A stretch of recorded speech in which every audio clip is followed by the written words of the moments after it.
JN రోడ్లోని AKC కళాశాల ఆవరణలోని 170వ బూత్లో కూటమి ఎమ్మెల్యే అభ్యర్థి ఆదిరెడ్డి శ్రీనివాస్, ఎమ్మెల్యే ఆదిరెడ్డి భవానీ, మాజీ ఎమ్మెల్సీ ఆదిరెడ్డి అప్పారావు, నగర తొలి మహిళా మేయర్ ఆదిరెడ్డి వీరరాఘవమ్మ, వారి తనయ అపర్ణ తమ ఓటు హక్కును వినియోగించుకున్నారు. మీడియా వారందరికీ నమస్కారం.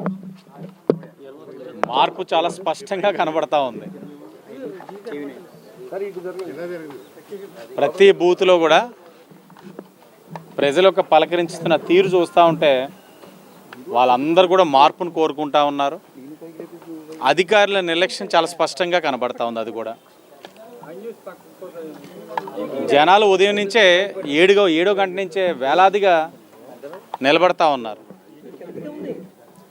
కానీ ఎక్కడ కూడా ప్రాపర్గా టెంట్స్ అన్నది ఫెసిలిటేట్ చేయలేకపోయారు. అలసత్వం చాలా బాగా కనబడతా ఉంది. మాట్లాడాం రిటర్నింగ్ ఆఫీసర్ గారితో మాట్లాడాం. ఎక్కడికక్కడ టెంట్లు అయితే ఎమర్జెన్సీ బేసిస్ కింద టెంట్స్ ఇచ్చమన్నాం. వాటర్స్ ఫెసిలిటీ కూడా లేదు. మేము స్వచ్ఛందంగా ఇద్దామన్నా అధికారులు నిరాకరిస్తూ ఉన్నారు.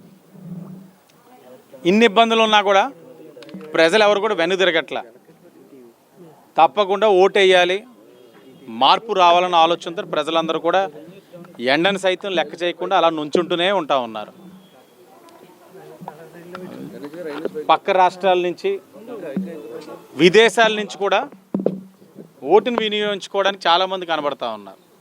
సింగపూర్ నుంచి వచ్చానంటున్నారు, కొంతమంది అమెరికాకి వెళ్ళే వాళ్ళు ఆగేమంటున్నారు, కొంతమంది కర్ణాటక నుంచి వచ్చారు, అధిక శాతం పక్క రాష్ట్రాల నుంచి వచ్చామని చెప్తా ఉన్నారు.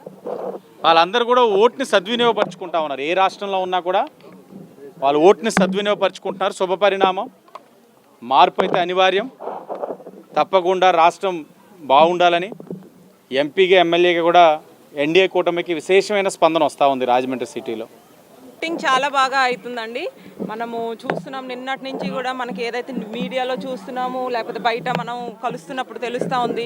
ప్రజలు తండోపతండాలుగా వేరే రాష్ట్రాల నుంచి, లేకపోతే ఇప్పుడు హైదరాబాద్ నుంచి, బెంగళూరు నుంచి, వాసు గారు చెప్పినట్టు విదేశాల నుంచి కూడా ఓటు హక్కు వినియోగించుకోవడానికి వస్తున్నారు. అంటే ప్రజల్లో కూడా బాగా అవేర్నెస్ పెరిగిందండి. పైగా ఈసారి చాలా ఈ పాలన అంతా చూసి కూడా ప్రజలు మార్పు కోసం ఇదంతా ఎంతమంది వస్తున్నారు అనేది అయితే సంకేతం బాగా కనపడతా ఉంది. తప్పకుండా మంచి రిజల్ట్ వస్తుంది, గట్టి నమ్మకం ఉంది.